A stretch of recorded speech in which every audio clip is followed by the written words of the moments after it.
Fala, gurizada, tudo certo? Bom, olha só. Eis aqui dois exercícios para se fazer para oblíquos, tá? Vamos ver se vocês pegam a ideia. Isso preto que nós temos aqui, a polia. Eu tentei fazer um desenho aqui, ó. Aqui uma polia, polia em cima e aqui a polia embaixo, tá certo? A polia. E aí nessa polia está gerando resistência aqui para baixo, obviamente, aqui é a resistência para cima, seguindo o cabo que está em verde, ok? E fazendo com isso, o indivíduo fazendo um esforço concêntrico nesse sentido, o excêntrico nesse sentido, e fazendo uma flexão lateral aqui da coluna vertebral, inclinando para esse lado. Nesse lado, o esforço concêntrico é nesse sentido, e o esforço excêntrico, o freio excêntrico é nesse sentido, gerando uma inclinação da coluna para esse lado.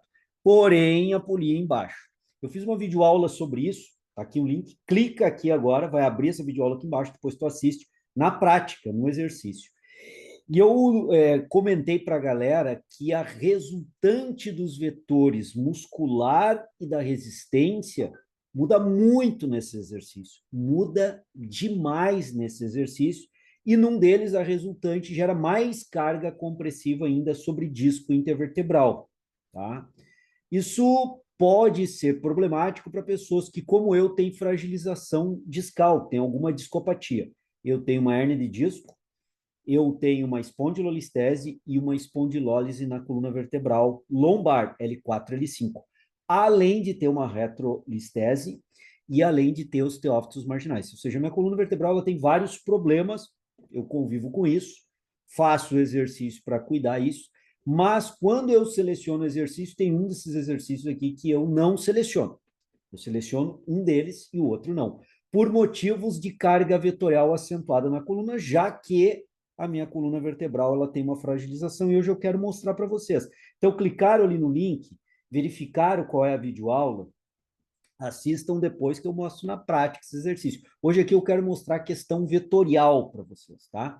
Então vamos lá. Nós já vimos que eu peguei a polia do crossover, por exemplo, joguei em cima, e outro nós temos a polia do crossover embaixo, tá certo? O cabo está em duas posições aqui. Vamos colocar o cabo aqui nas duas posições, o cabo tracionando nesse sentido aqui, como vocês podem ver, e aqui o cabo tracionando em direção à polia, nesse sentido aqui, tá certo?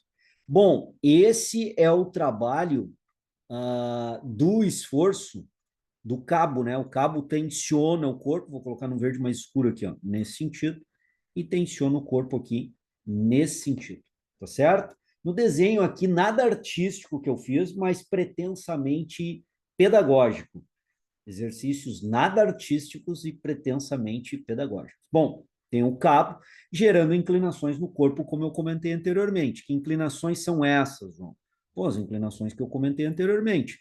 O cabo inclina o corpo nesse sentido, e aqui o cabo inclina o corpo nesse sentido, leva o corpo para esse lado. Então, meu esforço concêntrico é para o lado esquerdo, no caso aqui, e aqui o esforço concêntrico também para o lado esquerdo. E o freio excêntrico é a volta do trabalho do cabo. Ok? Isso, tranquilo? E aqui eu vou ter uma amplitude de movimento sendo executada, né?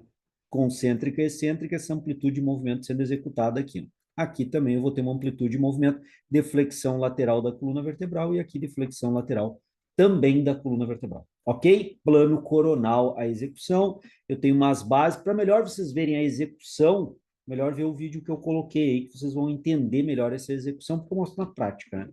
Bom, projetei o cabo, agora eu quero fazer com vocês a análise do seguinte. Vejam onde está o esforço muscular dos oblíquos, ó, aqui em vermelho. Em vermelho é o esforço muscular vetorizado dos oblíquos, principalmente seus feixes laterais, que tracionam mais em flexão lateral. São mais eficientes, porque o sentido da fibra se posiciona mais no sentido de tração lateral do que as fibras mais anteriores, que estão dos oblíquos, tanto interno quanto externo, mais oblíquas. As fibras mais laterais estão mais verticalizadas, se prestam melhor do ponto de vista vetorial para fazer esse esforço aqui lateral. Tá ok?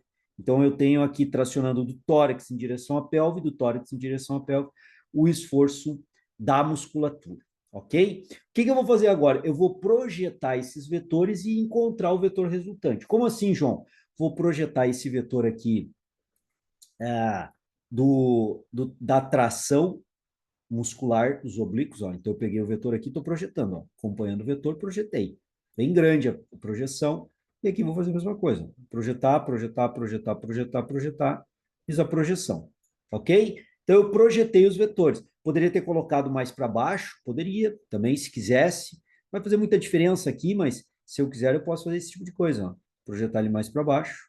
A ação que se encontra aqui no tórax e pelve, né? Fazendo a flexão lateral. Aqui a mesma coisa, se eu quiser, eu posso projetar esse vetor seguindo a linha de tração dele dessa forma. Tá tudo certo.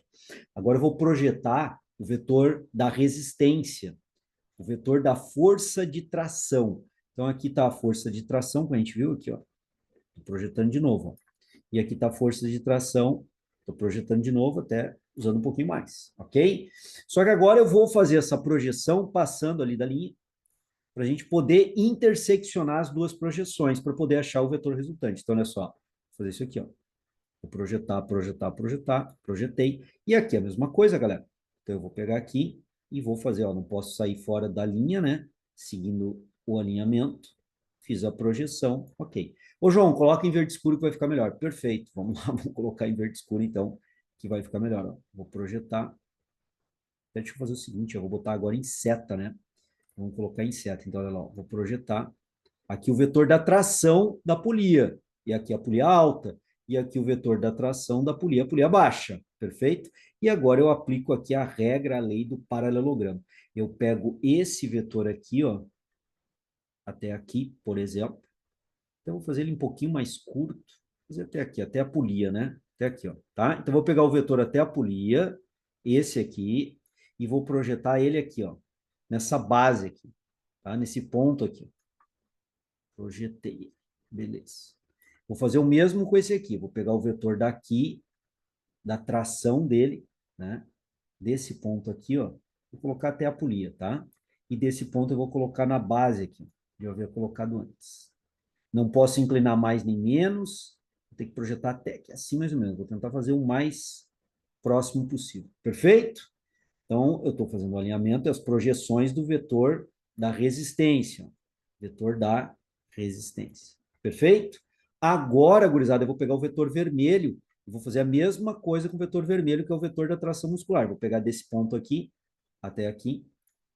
Deixa eu ver se eu pego uma cor mais... Aqui, uma cor mais escura para vocês pegarem mesmo. Vou pegar daqui até aqui e vou projetar nesse ponto aqui, ó. Certo? E vou pegar o vetor desse ponto até aqui, estou fazendo a composição vetorial desse ponto até aqui, e vou projetar aqui. Perfeito?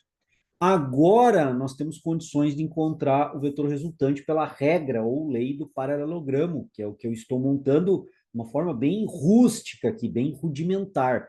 Mas para pegar a ideia e para chegar na conclusão que eu quero chegar com vocês, mostrar o porquê. Porquê? Conclusão. Então, agora, o vetor resultante, deixa eu ver uma cor aqui para botar o vetor resultante, vou colocar em azul.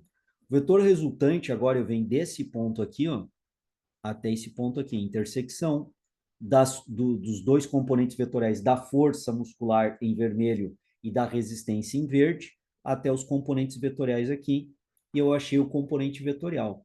E aqui é a mesma coisa, eu saio desse ponto e vou até o outro alinhamento aqui, ó. Mesma coisa, eu acho aqui a resultante das duas forças, vermelha, a força muscular, e em verde, a força da resistência. E agora eu analiso isso sobre coluna vertebral. Olhem só, aqui quando o indivíduo está nessa posição, vejam que o vetor está... Quando ele volta para uma posição em pé, galera, olha só, posição em pé, vai ser isso aqui, ó, deixa eu colocar em preto. Posição em pé é isso aqui, ó, do tronco da coluna, ele está nessa posição, ele vem para cá e volta, né? Esse é um movimento da flexão lateral, então ele vem aqui, ó.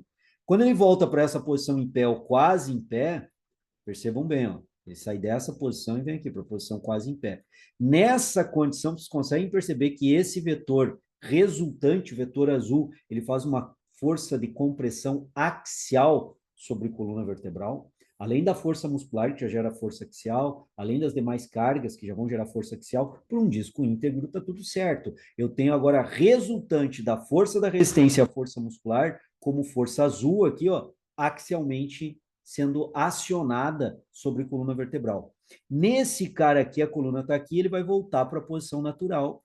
E desse ponto ele fica fazendo a flexão lateral. Coluna, volta para cá, faz o movimento, volta para cá, faz o movimento. Esse é o movimento de flexão lateral para trabalhar oblíquos, correto? Desse ponto aqui, então ele sai desse ponto aqui e vem para cá fazendo a flexão lateral. Agora percebam que o vetor resultante em azul, ele está quase que transversalmente posicionado sobre a coluna vertebral aqui, quando ela volta para a posição natural em verticalização, ou quase em verticalização nesse caso aqui também, ó. Poderia colocar uma quase verticalização, mas veja que independente da posição aqui ou nessa posição, o vetor resultante ele está nessa situação quase que perpendicular, não gerando força axial, e sim uma certa força de cisalhamento sobre os discos, sobre a coluna vertebral, e não comprimindo o disco. Se eu tiver ligamentos íntegros e força muscular íntegra, essa força de cisalhamento eu consigo sustentar bem. Então vejam que tem situações para nós analisarmos, né? Então vejam bem as situações agora aqui. Nesta situação aqui, a carga resultante do esforço muscular e do esforço tensional, de forma vetorial rústica, analisado aqui, eu vejo que ela é transversal, quase que transversal. Agora, quando nós analisamos essa outra situação aqui, esse amarelo mais claro, nós vemos que a força é praticamente axial, vertical sobre a coluna vertebral, projetando mais carga compressiva sobre o disco intervertebral. A minha coluna, nas condições que ela apresenta, essa execução é mais preocupante do que essa outra execução à esquerda. Por isso que eu opto, quando uso o cabo para treinar oblíquos, eu opto por fazer a execução da forma que vocês estão vendo aqui. Essa é a minha opção. Deixa eu colocar em preto isso aqui. Essa é a minha opção. Eu opto em fazer desta forma e não opto em fazer com a polia embaixo. Quem tem coluna íntegra, condição normal, pode fazer assim. Como é que é a condição da coluna do teu cliente? Faz uma mínima anamnese para saber se ele tem hernia de disco, alguma discopatia, uma espondilolistese, uma espondilólise, um achatamento discal, uma hérnia com protusão, abaulamento, hérnia sequestrada, essa hérnia está no forame vertebral posterior, está pressionando raiz nervosa, está indo para a medula espinhal, está na região de caldequina. Como é que está a situação dessa hérnia de disco do teu cliente? Ele tem alguma outra patologia lombar que seja importante tu evitar cargas axiais, minimizar cargas axiais? Como eu digo, esse exercício aqui, desta forma, ele pode ser prescrito para condições normais de coluna vertebral, a coluna vai sustentar bem, pode ser prescrito. Agora, se há patologias, talvez tu tenha que pensar em prescrever, ao invés do exercício anterior, este exercício aqui para o teu cliente, em função das patologias. Como é que está a coluna do teu cliente? Comenta aqui embaixo. Quais são os problemas de coluna que o teu cliente apresenta? Faz uma mínima anamnese com ele. E se tu queres saber mais esses desenhos antiartísticos e pretensiosamente didáticos que eu faço de biomecânica, clica aqui, ó. Vai te levar uma playlist aqui do canal, onde eu tenho vários exercícios analisados dessa forma com desenhos. Horrorendos dessa forma que tu tá vendo. Horrorendos. Mas eu tento ser o mais didático possível nesses exercícios para trazer alguma informação plausível. Fiz uma videoaula relativamente longa, pontual, e pergunto para ti o seguinte: já está inscrito no canal? Agregou? Ajudou? Criou informação que tu não tinha para raciocinar a tua prescrição? Não trago verdades absolutas e dogmáticas. Trago linhas de raciocínio. Não trago verdades absolutas e dogmáticas, trago linhas de raciocínio. Então, se te fez raciocinar melhor, se inscreve no canal, porque todos os meus vídeos diários aqui no canal têm essa pretensão, essa ideia, esse objetivo, essa meta, esse propósito de fazer raciocinar treino através de alguns elementos biomecânico, de metodologia de treino, de cinesiologia, para te poder pensar melhor o teu treinamento, concordando ou discordando com a possibilidade prescritiva, mas trazer elementos para refletir, elementos para raciocinar, como foi a videoaula de hoje, e eu espero ter agregado para ti. Se agregou, não te esquece de metralhar um like aqui e te inscrever no canal, e além disso, comentar aqui embaixo. Ficou até o final? Ficou comigo até o final, todos aqueles caras diferenciados. É a galera que realmente quer aprender, quer entender a mais e fica até o final para sugar a última gota do suco, de toda a informação que tem ali. Então comenta aqui embaixo, João, fiquei até o final contigo, tamo junto. Valeu, gurizada. Espero que a videoaula tenha ajudado. Até uma próxima. Vamos que vamos.